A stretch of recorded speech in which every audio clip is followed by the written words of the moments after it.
जी तो स्टूडेंट्स, आज हम लेक्चर वहीं से स्टार्ट करते हैं जहां हम कल एंड किया था। लिमिटेशंस के बाद का आज जो हमारा टॉपिक है वो है फॉर्मेशन ऑफ एब्जॉर्प्शन बैंड्स, यानी स्पेक्ट्रा। जो आपको यूवी का स्पेक्ट्रा नजर आता है उसकी फॉर्मेशन कैसे होती है उसके मुतालिक हम बात करेंगे। तो उसको जानने से पहले मैं आपको एक बात बता दूं। ये आपके पास यूवी के स्पेक्ट्रा के रिलेटेड ही है। ये बेसिकली इलेक्ट्रॉनिक लेवल होते हैं। इलेक्ट्रॉनिक लेवल है जहां पर इलेक्ट्रॉन रहते हैं, जिन्हें आप शेल या ऑर्बिट का नाम देते हैं ना। इलेक्ट्रॉनिक लेवल होते हैं। अब हर एक इलेक्ट्रॉनिक लेवल के अंदर बेटा कुछ वाइब्रेशनल लेवल्स होते हैं। ये वाइब्रेशनल लेवल, ये येलो से जो बनाए जा रहे हैं ये वाइब्रेशनल लेवल्स हैं। और वाइब्रेशनल लेवल्स के अंदर कुछ आप रोटेशनल लेवल्स भी प्रेजेंट होते हैं। ये जो ग्रीन से नजर आ रहे हैं ये रोटेशनल लेवल्स हैं, ठीक है। ये रोटेशनल लेवल्स हैं। अब देखें यूवी में क्या होता है जी। यूवी में ये होता है कि जब इलेक्ट्रॉन को एनर्जी मिलती है, रेडिएशंस मिलती है, तो इलेक्ट्रॉन जंप करेगा। इलेक्ट्रॉन इलेक्ट्रॉनिक लेवल से एक लेवल से जाएगा दूसरे इलेक्ट्रॉनिक लेवल तक। अब आपने तो ये सोचा होगा कि कल हमने पढ़ा था कॉन्टिन्यूस और डिसकॉन्टिन्यूस का कॉन्सेप्ट, लाइन स्पेक्ट्रा और ये सारी चीजें हमने स्टडी की थी। तो चूंकि इलेक्ट्रॉन ने इलेक्ट्रॉनिक ट्रांजिशन किए तो हमें एक लाइन मिलनी चाहिए थी। यूवी के स्पेक्ट्रा में, यूवी विजिबल स्पेक्ट्रा में एक लाइन मिलनी चाहिए थी, लेकिन हकीकत में ऐसा नहीं होता। उसकी रीजन क्या है? क्योंकि इलेक्ट्रॉन को जो एनर्जी मिलती है तो इलेक्ट्रॉन जो होता है वो बेटा यहाँ से जंप करके जाता है यहाँ पर। तो इस बीच वो वाइब्रेशनल एक्साइटेशन भी करवाता है और रोटेशनल एक्साइटेशन भी करवाता है। इसलिए जो एनर्जी होती है वो तो चूंकि इलेक्ट्रॉनिक के लिए होती है, तो इसलिए हमें जो यूवी का स्पेक्ट्रा मिलता है वो कुछ इस तरह से होता है। तो इसका स्पेक्ट्रा हमें कॉन्टिन्यूस मिल जाता है। उसकी रीजन ये होती है कि इसमें वाइब्रेशनल ट्रांजिशंस भी होती हैं और रोटेशंस भी होती हैं। तो ये आपने याद रखना है कि किस तरह से इसका स्पेक्ट्रा हमें मिलता है। ठीक हो गया।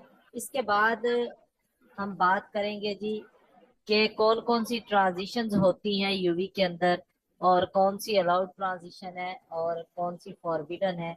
ये बात भी अभी हम करते हैं। तो अगर हम बात करें इलेक्ट्रॉनिक ट्रांजिशंस की तो ये बेसिकली आपके पास ये होमो, अगर आपने एमओटी का लेक्चर सुना हो तो आपको आइडिया होगा होमो और ये होता है न्यूमो। यहाँ पर इलेक्ट्रॉन्स होते हैं होमो के अंदर। ये हाईएस्ट ऑक्यूपाइड मॉलिक्यूलर ऑर्बिटॉल होता है होमो, और जबकि ल्यूमो होता है ये लोएस्ट अनऑक्यूपाइड मॉलिक्यूलर ऑर्बिटॉल होता है, यानी इसमें इलेक्ट्रॉन्स कम होते हैं। ये होमो जो होता है इसकी एनर्जी लो होती है और ल्यूमो जो होता है इसकी एनर्जी हाई होती है, ठीक है। अब इलेक्ट्रॉन जंप करते हैं लो एनर्जी से हाई की तरफ, तो इसको आप इलेक्ट्रॉनिक ट्रांजिशन कहते हैं। इलेक्ट्रॉनिक ट्रांजिशन होती है यानी एक ऑर्बिट से इलेक्ट्रॉन जंप करके दूसरे ऑर्बिट के अंदर चला जाता है एनर्जी को एब्जॉर्ब करके। ठीक हो गया। तो ये बेसिकली इलेक्ट्रॉनिक ट्रांजिशन होती है। अब ये इलेक्ट्रॉनिक ट्रांजिशन कितनी तरह की होती है उनको हमने स्टडी करना है, ठीक है। उमर साहब अपना माइक ऑफ कर दीजिए। आप बेटा जब मीटिंग ज्वाइन करते हैं तो अपना माइक ऑफ करके रखा करें, इस चीज का ख्याल रखें, ठीक है, ताकि बाकी लोगों के लिए डिस्टरबेंस पैदा ना हो। तो ये बेसिकली इलेक्ट्रॉनिक ट्रांजिशन होती है, ये आपने याद रखना है। अब देखें एक मॉलिक्यूल है, मैं अगर आपको मिसाल दूं, ये एक मॉलिक्यूल की CH3 C CH और इसके बाद CH डबल बॉन्ड CH2। अब यहाँ पर आप डिफरेंट टाइप्स के बॉन्ड्स देखते हो। यहाँ पर आपको ऑक्सीजन के ऊपर लोन पेयर्स नजर आ रहे हैं, ये आपके पास पाई बॉन्ड है, ठीक है। और जो लोन पेयर होता है उसको दूसरा नाम हम ये दे सकते हैं कि ये नॉन बॉन्डेड होते हैं। नॉन बॉन्डेड से मुराद ये बॉन्ड फॉर्मेशन में हिस्सा नहीं लेते, ठीक है। तो एन से इसको रिप्रेजेंट कर देते हैं हम। और ये जो डबल बॉन्ड होता है इसको पाई से रिप्रेजेंट करते हैं। ये जो होता है ये आपके पास सिग्मा बॉन्ड होता है। अब यहाँ पर आपने देख लिया बेटा कि बहुत सी ट्रांजिशंस हो सकती हैं। ये आपके पास पाई बॉन्ड है, डबल बॉन्ड को पाई बॉन्ड कहते हैं, ठीक है। अब देखें यहाँ पर मुख्तलिफ किस्म की ट्रांजिशंस हो सकती हैं, वो हमने अंडरस्टैंड करनी है। अगर मैं आपको इनके एनर्जी ऑर्डर्स बताऊं और एनर्जी ड्रॉ करके दिखाऊं कि मान लें, आपको पता है सिग्मा जो बॉन्ड होता है वो सबसे ज्यादा स्टेबल होता है, और स्टेबल वही होता है जिसकी एनर्जी जो होती है वो लीस्ट होती है। उसके बाद जो होता है पाई बॉन्ड की एनर्जी उससे थोड़ी सी ज्यादा होती है, और जो नॉन बॉन्डेड होता है ये ना तो बॉन्डिंग में हिस्सा लेते। ये आपको मैं अगर एमओटी डायग्राम बनाकर दिखाऊं तो इससे आपको थोड़ा सा आइडिया मिल जाएगा क्लियरली कि ये होता क्या है एक्चुअल में। अब देखें, ये जो थे ना ये वाले, ये जो है ये वाला और ये वाला, ये होते हैं एटॉमिक ऑर्बिटॉल, ठीक है। ये एटॉमिक ऑर्बिटॉल है। और ये आपके पास होते हैं बॉन्डिंग मॉलिक्यूलर ऑर्बिटॉल, और ये होते हैं anti bonding molecular orbital. MOT पढ़ेंगे तो मजीद इसको समझ लेंगे, ठीक है जी। अब ये एटॉमिक ऑर्बिटॉल जो होते हैं ये अपनी जगह पर ही रहते हैं, ठीक है। इससे ये एंटी बॉन्डिंग जो होते हैं ये इनकी एनर्जी हाई होती है, और जो बॉन्डिंग होते हैं उनकी एनर्जी लो होती है। जो लो होती है वो बेसिकली ज्यादातर केसेस में सिग्मा बॉन्ड बनाते हैं, जिनकी एनर्जी ज्यादा होती है वो ज्यादातर केसेस में पाई बॉन्ड बनाते हैं। सिग्मा भी होता है उनमें, सिग्मा स्टार और पाई स्टार भी होता है उनमें, ठीक है। अब ये सिग्मा है और ये पाई बॉन्ड है। उसके बाद आ जाता है नॉन बॉन्डिंग की एनर्जी। ये तो सारे ये आपके पास ग्राउंड स्टेट वाले हैं, यानी जिनकी एनर्जी लो है। जब इलेक्ट्रॉन अपनी ग्राउंड स्टेट में होता है, उसे एनर्जी नहीं मिली होती, तब ये सिग्मा और पाई में रहता है या नॉन बॉन्डिंग के अंदर रहता है, ठीक है जी।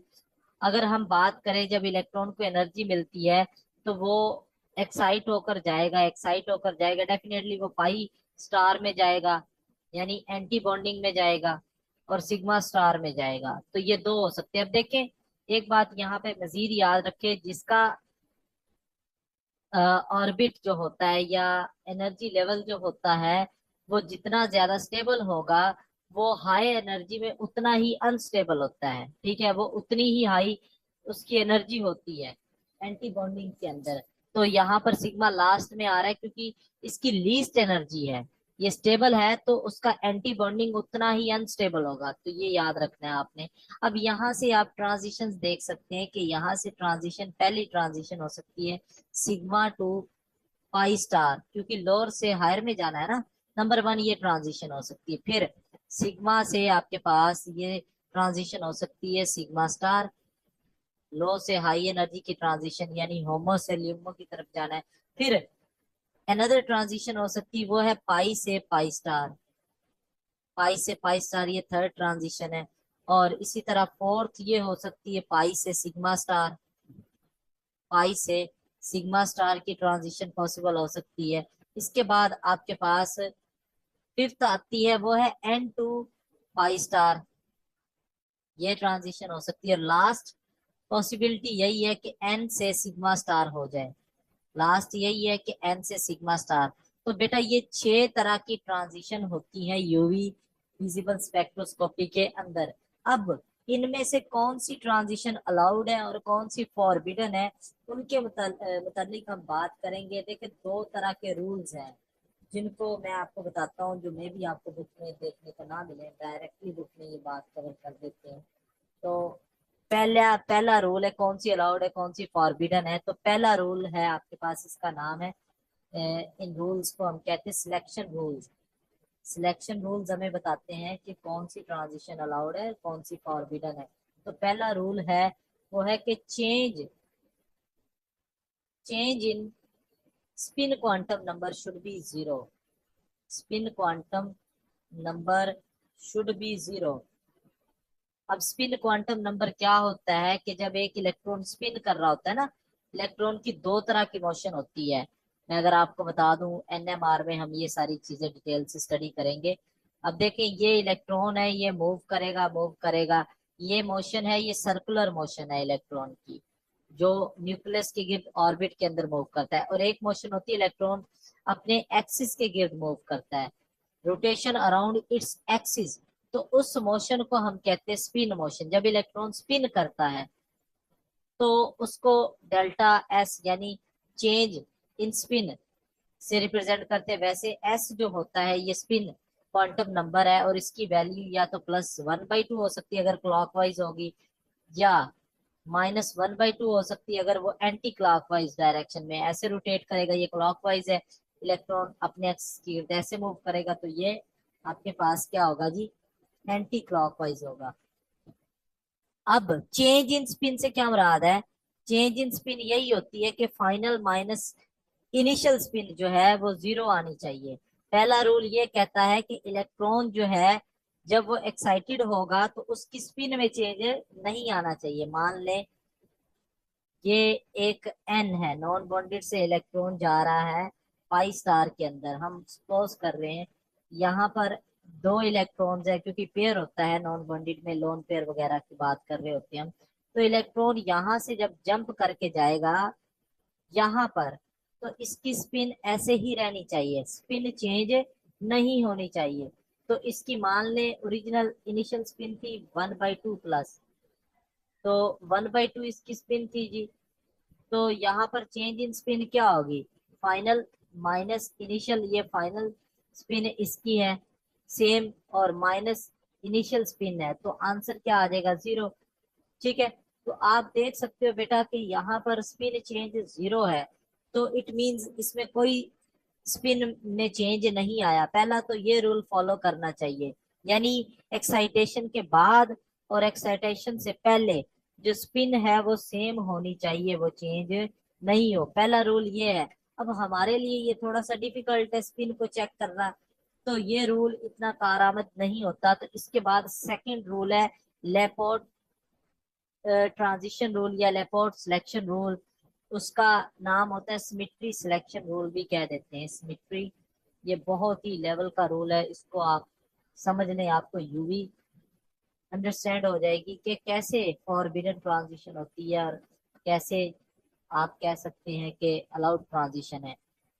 अब ये रूल ये कहता है कि वही ट्रांजिशन पॉसिबल होगी, वही ट्रांजिशन पॉसिबल होगी जिसमें चेंज इन सिमेट्री होगी। चेंज इन सिमेट्री जिसमें होगी बेटा, वो ट्रांजिशन क्या होगी, पॉसिबल होगी। चेंज इन सिमेट्री जिसके अंदर होगी वो ट्रांजिशन अलाउड होगी, अदरवाइज बाकी कोई भी ट्रांजिशन अलाउड नहीं होगी। अब इसको अंडरस्टैंड करते हैं, चेंज इन सिमेट्री से क्या मुराद है। देखें, हमारे पास दो चीजें, एक होता है जिरड़। जिरड़ वो चीज होती है जिसमें वो ऑर्बिट है, या वो आप कह लें ऑर्बिटॉल है जिसके अंदर सेंटर ऑफ सिमेट्री हो। It contain centre of symmetry, COS। और एक चीज होती है अनजिरड। ये अब आप कोऑर्डिनेशन केमिस्ट्री पढ़ते हैं ना, CFT, तब आपको जी और यू का कॉन्सेप्ट वहां पे बताया नहीं जाता, लेकिन यहाँ पे समझ लें। इसके अंदर एब्सेंस होती है, सेंटर ऑफ सिमेट्री नहीं होती, absence of COS। Centre of symmetry क्या है, पहले तो ये बात आप समझ लें कि लाइक ये एक कंपाउंड है, इसके ऊपर क्लोरीन लगा हुआ है, यहाँ हाइड्रोजन है, यहाँ क्लोरीन है, यहाँ हाइड्रोजन। अब देखें, हम सपोज कर लेते एक सेंटर, ये हमारा सेंटर है। अब सेंटर से ऊपर जितने डिस्टेंस पर एक ग्रुप लगा हुआ था, सेंटर से नीचे भी उतने ही डिस्टेंस पर वही ग्रुप लगा होना चाहिए। सिमिलरली यहाँ पर सेंटर से ऊपर हाइड्रोजन लगा हुआ है, सेम डिस्टेंस पर सेंटर से नीचे भी हाइड्रोजन है, तो इट मींस यहाँ पर सेंटर ऑफ सिमेट्री पाई जाती है। यानी ग्रुप्स जो है वो सिमिलर हैं, सेंटर से ऊपर और सेंटर से नीचे, तो इसको हम कहते होते सेंटर ऑफ सिमेट्री। मान लें ये इस तरह का है, हालांकि ये पॉसिबल नहीं है, लेकिन समझाने की खातिर ये सेंटर है, सेंटर से ऊपर भी प्लस है, सेंटर से नीचे भी प्लस है, तो इसमें सेंटर ऑफ सिमेट्री पाई जाती है। तो जिसमें सेंटर ऑफ सिमेट्री पाई जाएगी वो जिरड होगी, जिसमें सेंटर ऑफ सिमेट्री नहीं होगी वो अनजिरड होगी ट्रांजिशन। अब हम बात करेंगे बेटा ऑर्बिटॉल्स की। ऑर्बिटॉल्स के अंदर भी ये चीज हमें देखने को मिलती है, तो सबसे पहले हम बात करेंगे एस ऑर्बिटॉल की। एस ऑर्बिटॉल के अंदर सेंटर ऑफ सिमेट्री है या नहीं। अब देखें, एस ऑर्बिट जो होता है ना, उसकी शेप ऐसे होती है, उसकी वेव ये होती है, उसका सिर्फ प्लस पार्ट ही होता है, उसका नेगेटिव पार्ट आपको देखने को नहीं मिलता। क्वांटम में हम इसको स्टडी करेंगे। अच्छा, तो ये इसके अंदर प्लस ही होता है, यानी ऊपर भी प्लस है नीचे भी प्लस है। तो इट मींस यहाँ पर COS होती है, सेंटर ऑफ सिमेट्री होती है एस के अंदर। अगर हम बात करें पी ऑर्बिटॉल की, तो पी में सेंटर ऑफ सिमेट्री नहीं होती। क्यों नहीं होती, उसकी रीजन मैं आपको बताता हूँ। क्योंकि पी की शेप जो वेव बनती है श्रोडिंगर वेव के अकॉर्डिंग, उसका कॉन्सेप्ट इस तरह से होता है कि ऊपर वाला पार्ट पॉजिटिव है, नीचे वाला नेगेटिव है। तो अगर आप सपोज कर ले ये सेंटर है, सेंटर से ऊपर तो पॉजिटिव है, सेंटर से नीचे नेगेटिव है, तो इसमें COS प्रेजेंट नहीं है। तो एस जो होता है ये जिरड होता है। जिरड वो होता है जिसमें सेंटर ऑफ सिमेट्री हो, जबकि पी जो होता है ये अनजिरड होता है, इसमें सेंटर ऑफ सिमेट्री नहीं होती। ठीक हो गया। अब डी की बात कर लेते हैं। डी में सेंटर ऑफ सिमेट्री होती है, उसकी शेप इस तरह से डिजाइन की गई है, देखें। ये उसका एक पार्ट है नेगेटिव और ये पॉजिटिव है, ये पॉजिटिव है, ये नेगेटिव है। अब देखें, ये सेंटर मान लें, तो सेंटर से ऊपर नेगेटिव, सेंटर से नीचे नेगेटिव, सेंटर से नीचे पॉजिटिव, सेंटर से ऊपर पॉजिटिव, तो इसमें सेंटर ऑफ सिमेट्री होती है और ये जिरड होता है।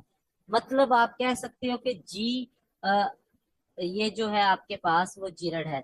और इसमें आप ये बात कर सकते हो